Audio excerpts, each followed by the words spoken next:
बात करेंगे बॉलीवुड मूवीज के एक और इंपॉर्टेंट सेगमेंट की।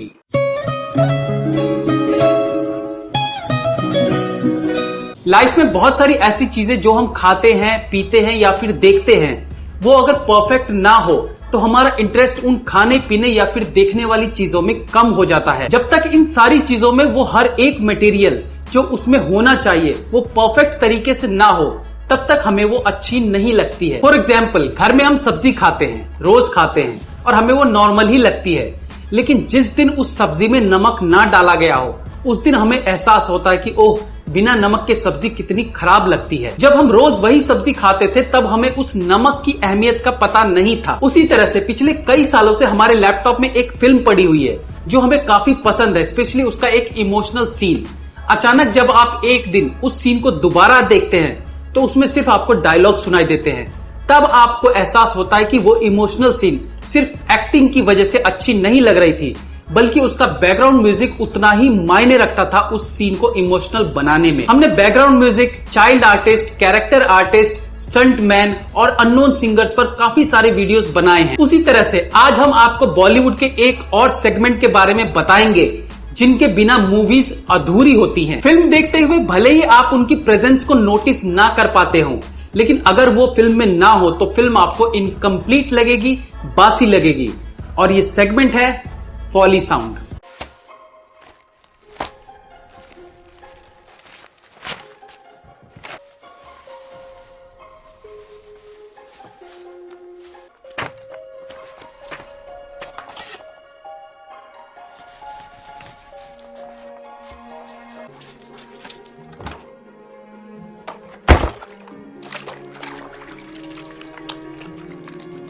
क्योंकि ये टॉपिक थोड़ा अलग है तो हो सकता है कि वीडियो थोड़ी सी लंबी हो जाए, तो सबसे पहले ब्रीफ में मैं आपको बता दूं कि फॉली साउंड होता क्या है। हम जब भी कोई फिल्म देखते हैं तो फिल्म के उस सीन में डायलॉग्स और बैकग्राउंड म्यूजिक के अलावा कुछ और आवाजें भी सुनाई देती हैं जो उस सीन को, उस फिल्म को रियलिस्टिक बनाती हैं।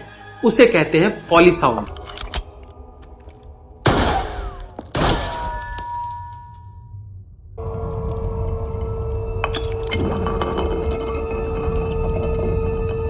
ये सीन आपको नॉर्मल लगा होगा, दोबारा देखते हैं।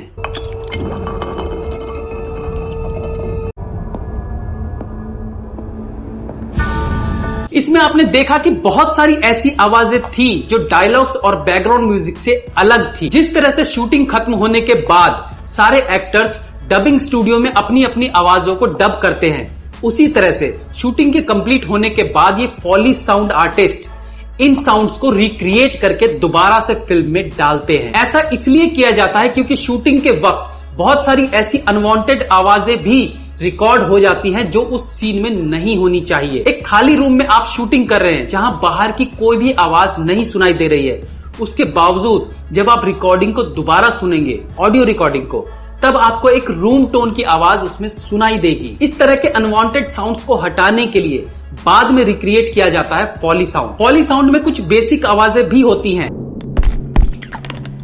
फुटस्टेप्स, पंच साउंड,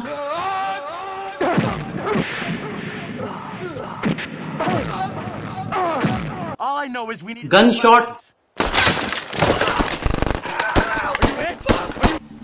जंगल साउंड,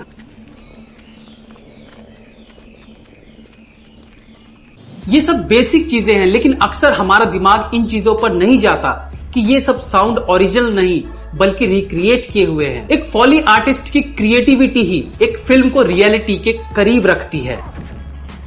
एक शार्प क्रिएटिव माइंड ही एक अच्छे फॉली आर्टिस्ट की पहचान होती है। किसी एक सीन में उस लोकेशन के हिसाब से कौन कौन से साउंड्स उस सीन में सुनाई देनी चाहिए, ये सब एक फॉली आर्टिस्ट ही डिसाइड करता है और उन साउंड्स को रिक्रिएट करके उस सीन में पिरोता है ताकि वो सीन रियल लगे। आजकल फिल्में बहुत एडवांस हो गई हैं। एक फिल्म मेकर नहीं चाहता कि उसकी फिल्मों में जिन जिन आवाजों की जरूरत है उनमें से कोई भी एक आवाज मिस हो। फॉर एग्जाम्पल, ये सीन देखिए।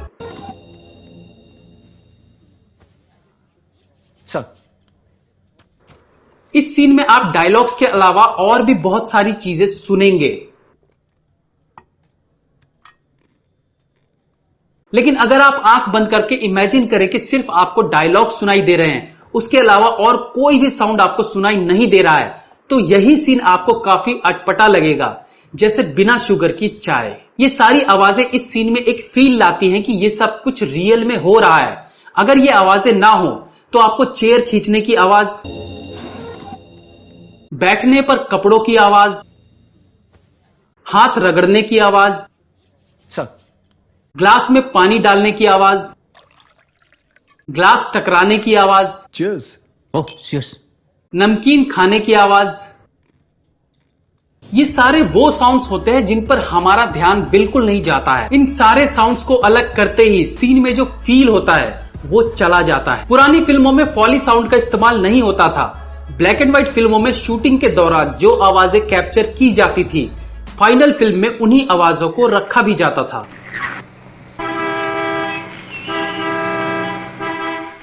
मे भी शायद उस वक्त टेक्नोलॉजी इतनी एडवांस नहीं होती होगी, लेकिन हां, ऐसा भी नहीं कि कोई भी एक्स्ट्रा साउंड ऐड नहीं किया जाता था। कहां जाना है?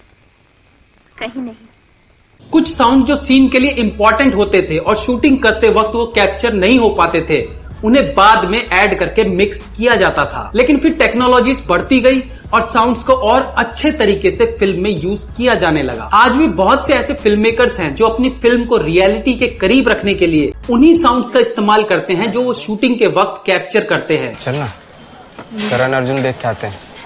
शाहरुख सलमान दोनों हैं। हाथ पकड़ोगे तो? नहीं पकड़ूंगा। फिल्म गैंग्स ऑफ वासेपुर के 85% सीन्स में वही आवाजें रखी गई हैं जो शूटिंग के वक्त कैप्चर हुई थी।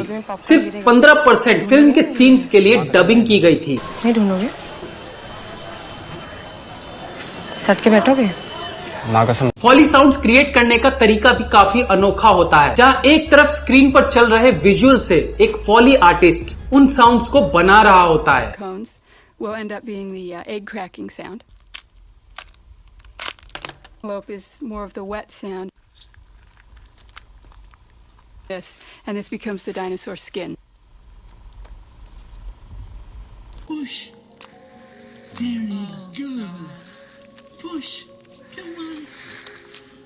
Come on. साउंड्स को बनाने के बहुत सारे तरीके होते हैं, जैसे कि अगर एक प्लास्टिक की बोतल को मरोड़ दिया जाए तो हड्डी टूटने जैसी आवाज निकलेगी। पिलो या तकिए पर अगर आप पंच मारेंगे तो आपको वही आवाज सुनाई देगी जो फिल्मों में फाइट सीन में सुनाई देती है। इसके अलावा अगर गर्म तेल में पानी की छींटें डाल दी जाए तो बारिश की आवाज आने लगती है। फॉली साउंड की शुरुआत कहां से हुई? 1891 में एक आर्टिस्ट ने जन्म लिया जिसने पहली बार दुनिया को साउंड इफेक्ट टेक्निक से इंट्रोड्यूस करवाया और उन्हीं के नाम पर यह वर्ड आया फॉली। उन्होंने साइलेंट एरा के टाइम से, यानी कि जब फिल्में साइलेंट हुआ करती थी, तब से फिल्मों में फॉली वर्क का काम कर रहे हैं। आज बॉलीवुड में इतने बड़े बड़े बजट की फिल्में बन रही हैं, एक्टर्स और एक्ट्रेसेस करोड़ों में अपनी फीस ले रहे हैं, म्यूजिक डायरेक्टर्स को अच्छे खासे पैसे मिलते हैं, बाकी फिल्मों के और डिपार्टमेंट वालों को भी बहुत अच्छी रकम एक फिल्म के लिए दी जाती है। लेकिन फॉली वर्क आज भी बहुत अंडररेटेड वर्क माना जाता है, जबकि मेरे हिसाब से फॉली वर्क फिल्म का एक बहुत ही इंपॉर्टेंट पार्ट होता है जिसके बिना फिल्म अधूरी है। इनका फिल्म में इतना इंपॉर्टेंट रोल होते हुए भी इन्हें उतने पैसे नहीं मिल पाते जितना ये लोग डिजर्व करते हैं। हॉलीवुड में कुछ बड़े फॉली आर्टिस्ट रहे हैं, जैसे कि Gary Hacker, Paul Hanks, Simon Trendle, Andy Derek etcetera.